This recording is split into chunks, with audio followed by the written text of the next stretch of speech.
தலைநகரில் மீண்டும் பாஜ கட்சி ஆட்சி.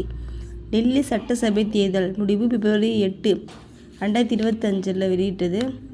மொத்தமுள்ள 70 இடங்களில் பாஜக கட்சி 48 இடங்களை கைப்பற்றியது.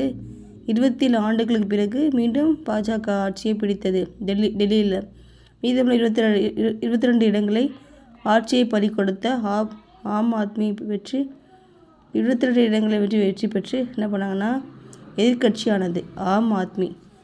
முன்னாள் முதல் மந்திரி யார்? அரவிந்த் கெஜ்ரிவால். புதுடெல்லி தொகுதியில் தோல்வி அடைந்திருக்காங்க.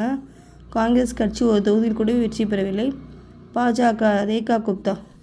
பாஜகவை சேர்ந்த ரேகா குப்தா முதல் மந்திரியாக பிரதமர் மோடி முன்னிலையில் பதவியேற்றார். 2025 பிப்ரவரியில் டெல்லியில் முதலமைச்சர் யார்? ரேகா குப்தா. அப்பா செயலி. தமிழ்நாடு பெற்றோர் ஆசிரியர் சங்கத்தால் உருவாக்கப்பட்டுள்ள அப்பா செயலியை பிப்ரவரி 22 முதலமைச்சர் மு.க.ஸ்டாலின் தொடங்கி வைத்தார். முன்னதாக பிப்ரவரி 15 உங்களில் ஒருவன் கேள்வி பதில் வீடியோவில் முதலமைச்சர் மு.க.ஸ்டாலின் பேசினார். இளைய தலைமுறையினர் தன்னை அப்பா என்று அன்புடன் அழைப்பதாகவும் தோழமை கட்சிகள் கருத்தை ஆலோசனையாக பார்ப்பதாகவும் திமுக கூட்டணி உறவில் பாதிப்பில்லை என்றும் அவர் கூறினார்.